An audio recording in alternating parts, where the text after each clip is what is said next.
All right. Hey, everyone. Thanks for tuning in to Veterans for Political Innovation's Reformation series, where we are having conversations with the smart leaders in this country trying to do good work, patriotic work to help move this country forward. And so excited to be talking to someone I consider a friend, someone I certainly admire, Dave McCormick, who is recently out with a book, which is phenomenal, Superpower and Peril. And we're going to talk about this book.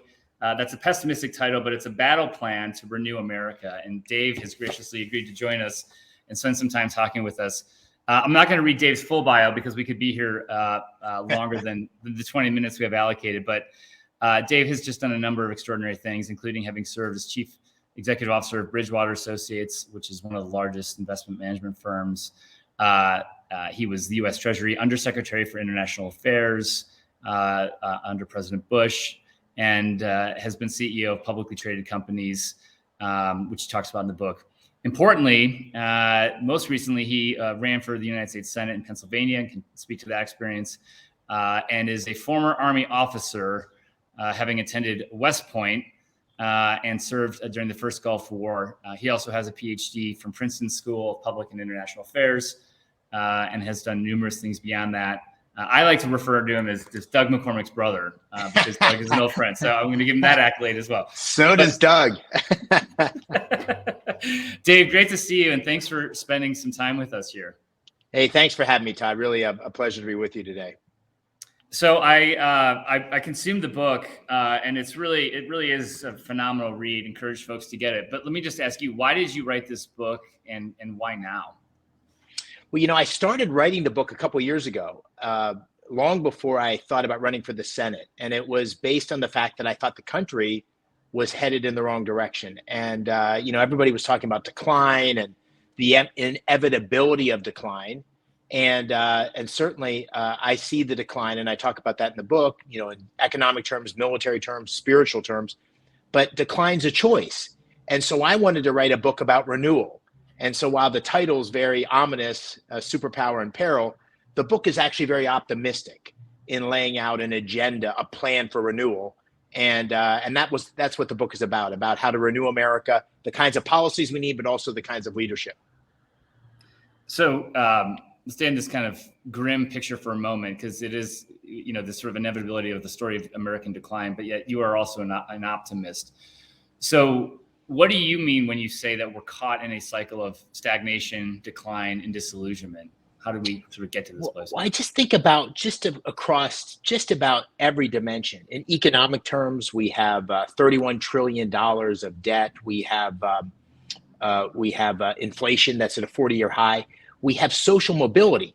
So the probability of someone socioeconomically in the fourth quartile making it to the third or second or first quartile at all-time lows. We have a low in productivity.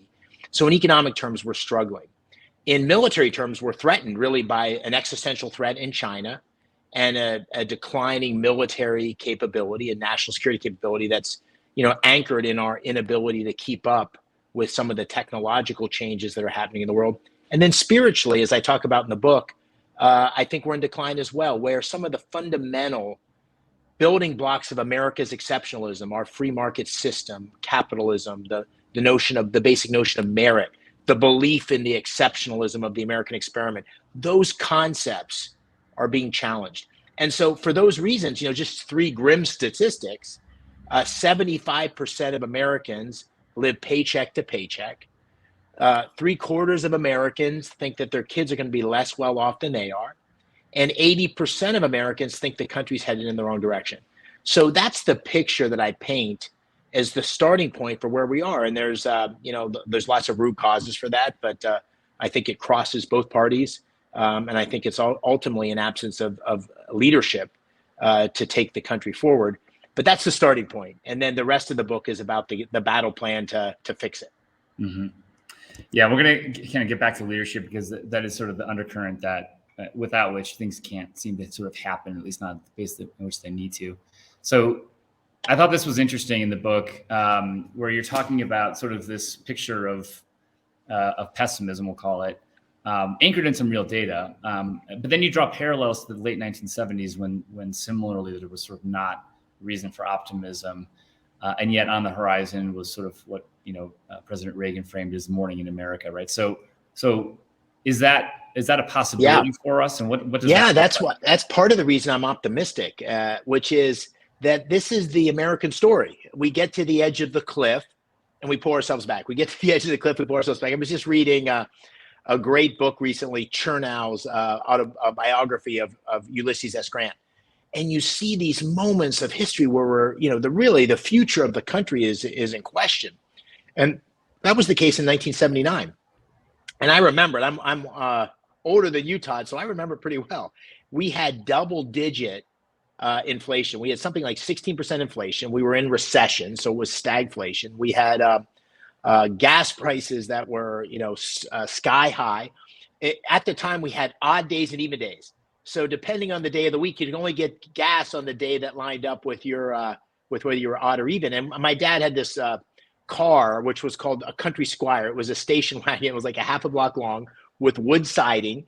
And I remember sitting in the gas line waiting for gas because OPEC at the time had us in a headlock in terms of oil prices. And there was Desert One, which was this attempt in 1979 by Jimmy Carter, the president, to rescue our hostages in Iran. And there was a debacle on the sands of Iran, and we lost 8 service members, which was reminiscent for me of the debacle in Afghanistan, where we lost I think 13 service members due to what in my mind was really bad leadership. And so at that moment in 1979, 80% of Americans thought the country was headed in the wrong direction. And 4 years later, as I recount in the book, I was a plebe at Westpoint, as you know well, and I was walking on these beautiful pathways, looking out in the gorgeous Hudson Valley 4 years later, and America was back. You could feel it. The economy was on fire. Inflation was in check. We were in the middle of a military buildup that ended the Cold War without firing a shot 6 years later. There was optimism in the air, and President Reagan was running for his second term on the notion of morning in America, and it was. And so I make that point in the book, not because I think we need to necessarily just replicate the policies of Ronald Reagan, because there's different needs for the day, although some of those policies would make sense today, but there's different challenges today. But the leadership need is the same. The clarity of vision, the optimism about the future, the strong execution, the simple-minded notion of what it takes to make America and continue to keep America the exceptional country that it is. And so that's one of the reasons I'm optimistic, because I've been through this. And with the right leadership in place and the right policies, we can make a huge difference. So let's talk about the policies a little bit, and then we'll get into the leadership. Because you offer a number of specific, sort of policy proposals, and I think it's really interesting. What is the role of government in this? Because you really recenter kind of the power of the American people as innovators, as entrepreneurs, as patriots, to sort of move us out of this moment. It's almost as if the leaders are in the way. And so the question is, for me, is what's the role that you see for government in this, and what do we need the American people themselves to be doing? Well, it starts with the proposition, the reminder that one of the reasons America is so unique is that the founders conceived the government in service of the people. And liberty, individual freedom was the highest level goal. And then government was designed and created to support the notion of individual liberty. And it was the premise that if people could live with liberty and freedom, that would unlock the potential of a great nation. And it turned out to be true. It turned out that to create the greatest country in the history of the world. And I'm a conservative, so I've historically believed. I talk about my political evolution a bit in the book, but I've historically believed that government should the primary role of government is to protect the country, protect individual freedom, and kind of get out of the way, and let the entrepreneurship and the incredible energy of the American people lead the country forward. But in a way, I also point out that narrow conception of government has missed some things, and so one of the things I start with is the fact that half the country, and I think this explains in many ways President Trump's success in 2016. Half the country feels like the country hasn't been serving them well, And for 20 years, the last 20 years, we've had anybody who had assets, which is like 10% of the population, has gotten much richer. But for 90% of the population, real income has remained flat. And that those 20 years of war we've been talking about, well, those have disproportionately come at the expense of families in the lower socioeconomic classes. And inflation hurts us all, but it really hurts working families. And gas prices and fentanyl, which I talk about in the book, is a crisis for us all, but it really hurts a certain segment of our population, which is blue collar or minorities. And so the notion of limited government hasn't perfectly served a big part of our population, and that's why you have this rise of populism. And so what I try to do is lay out a vision of policy that is grounded in those traditional conservative principles, but not for Republicans, but for the country, but also acknowledges and addresses some of those very fundamental concerns. And so that's it. For example, what the basis for my strategy. I have a whole chapter on what to do about China. That's the basis for my view of what we should do with technology policy, which is, yes, limited government, but government needs to play a particular role to address the moment, the challenges of our time. And governments fail to do that. Let's talk about China for a minute, because I think, again, this is all happening in the context and the backdrop of China's rise. And part of what you articulate is that the government needs to do more because China fundamentally hasn't played by the rules. And so to sort of play by the rules, in a sense, is to sort of suffer defeat at the hands of China, who doesn't seem to do that. So how are you seeing China in the context of this? And again, what do we need to be doing and thinking about in response? Well, I start the book with this recollection that I had right after I got out of the Army. I was going to go to grad school, and I was traveling. I bought a ticket. They had these tickets at the time, TWA, around the world ticket. So for $5,000, you could take as many flights as possible as long as they went in the same direction. So I traveled for about, I guess, 9 months or so through the Middle East and around the world. And I went to China. And I rode this train called the Iron Rooster, which was this dilapidated train through China. And it was rural. You went to the cities, there was a couple skyscrapers. There was two currencies, currency for locals, currency for visitors.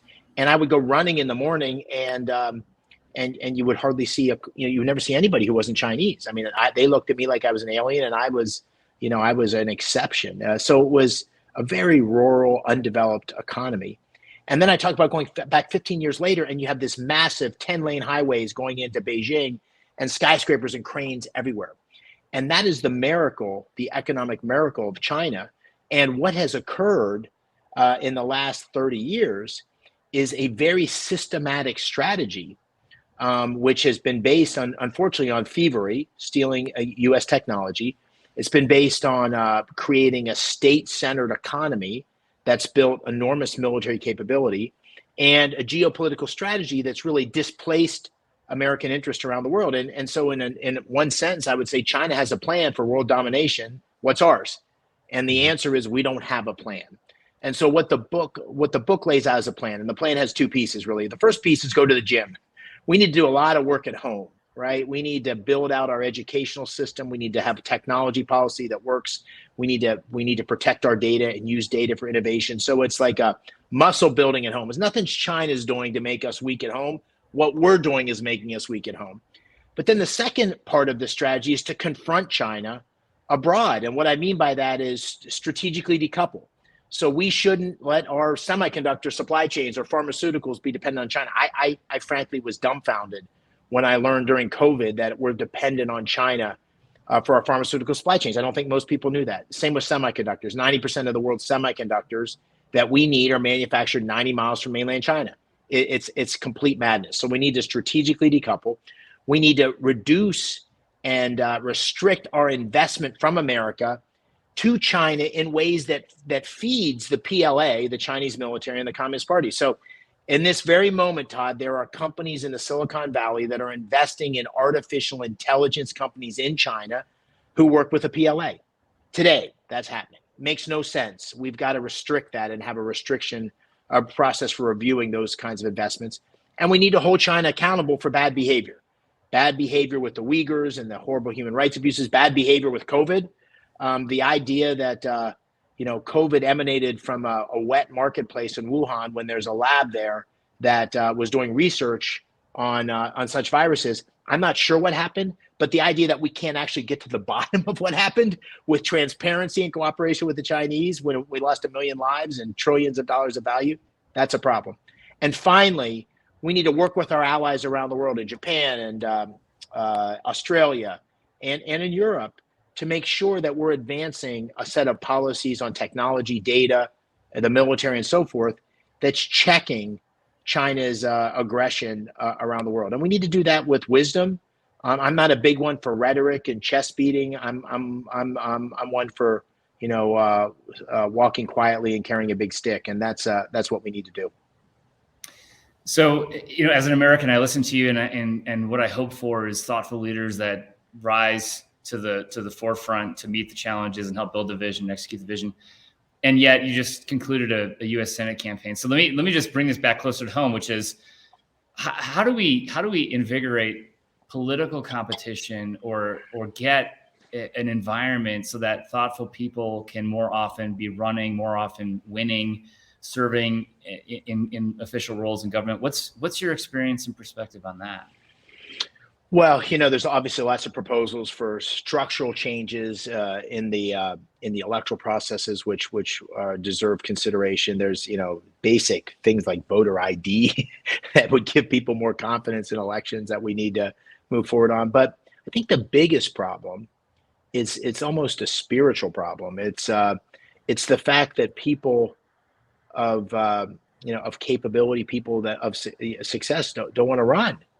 They don't want to get in the ring. And the reason they don't want to get in the ring, I understand, our founders never conceived that we'd have people who are lifetime politicians, right? They imagined that people would, successful business leaders and judges and, professors and so forth would go into public life as an act of service.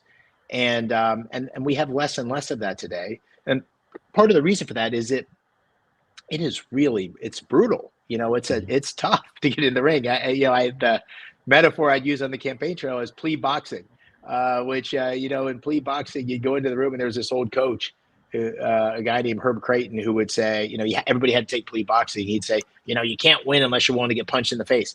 That's politics. You cannot win unless you're willing to get into the ring, and it's messy and you get punched in the face. Someone was asking me about it the other day. I said, you remember that movie Gladiator? And, Russell Crowe's in the middle of the arena and everybody's in the, there's half the arena is throwing things at him. The other half of the arena is cheering him on. And then the tiger comes out and he, slays the tiger, and then the chariot. I mean, it is tough. But man, if we don't have great people, I'm not saying I'm a great person, but just people who are committed and capable running, then we're lost. Mm-hmm. We're really lost. And we've lost that fervor. We've lost the belief that elected public life particularly is one that it's an honorable. And I think the best way to do it is to try to set the example, which is what I tried to do. Sadly, I fell short, but I wanted to at least demonstrate to my kids and to, others that, someone who, really didn't need a new job could throw themselves into it and give their all and, hopefully run with honor, but also lose with honor and dignity and be the better for it. And that's what I think happened in my case. So, and I have my own experiences having run for office and lost on the other side of the aisle, by the way, and I think this is, what feels rare, but shouldn't, is just a conversation amongst two people with different political beliefs who have a shared sense of that, being involved matters, that the country needs good ideas. The country actually needs competition of good ideas. Yeah. Right. That it's just not doesn't need to be a blood sport, but instead can be sort of intellectual disagreement amongst well-intended people. So here's my thought then on, and maybe one of the last two questions for you is, how do you think about patriotism in this moment? Are there additional considerations that you give? You tell so many beautiful stories in the book, many of which I reminisce of my own experience about just the optimism that you felt putting on the uniform, the pride of that, the institution of Westpoint, just the sense that as a country, we were kind of predestined to do the right thing. And so much of that I think has been shaken in my own confidence these last 5-10 years. What do you think is patriotism in this moment, Dave? Well, I think there's this great line which I refer to in the book, which I think gets to your comment about a set of responsibilities, and it for me it's what patriotism is, which is William F. Buckley has this great book called Gratitude, and in the book Gratitude he talks about being an American citizen, and he says citizenship is a combination of privilege. The privilege of being part of this great country, the liberty that it endows to all of us, but it's also responsibility. And the responsibility is to do all that we must, all that we can to preserve it. And that responsibility piece is, to me, what patriotism is. It's the responsibility to do our part, for each of us to do our part. I felt a particular obligation to do my part because I feel like, a lucky guy. I when I sort of imagine how things have gone for me relative to how I imagined they would have gone, could have gone, I feel like I've been blessed by the greatness of America. My wife is an immigrant from Egypt, who's had this remarkable life. We both lived the American dream, and I think that set of experiences led us to think, if we all have a responsibility, but boy, those of us who have been most blessed have a particular responsibility. So that responsibility to do what we must, to do what we can in service of preserving the exceptionalism of America. And that means a debate. I mean, there's a huge debate going on. I try to talk about this within the Republican Party about what it means to be a conservative. And I try to lay out my vision for what that is, what it should be today. But it goes beyond party and what it means to be an American. And the one thing that I think we could probably all agree on is most people think it's not going in the right direction. Mm-hmm. And that creates opportunity. And a final word, I talk a little bit, and I worry sometimes it seems a little too pie in the sky, but the thing that we share that I think brings us together mm-hmm. is the commonality of military experience. And I don't think we can have a system where everybody serves. I wish they could all have had the experience I've had or you've had, but we can't do that.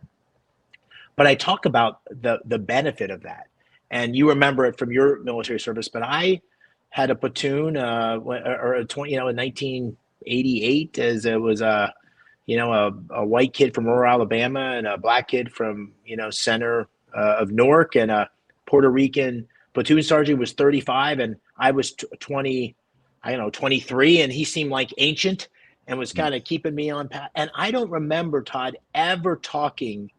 I don't even remember having a political conversation. I don't know who was a Republican, who was a Democrat. I don't remember any of that. All I remember is this sense of commonality of mission and purpose, a sense of commitment to one another to keep each other safe and out of harm and competent in leading them. And I think that's that shared experience, which, in 1950, as 80% of the members of Congress had that shared experience. Today, it's 17%. That commonality of experience creates a lot of foundation on which we can build on.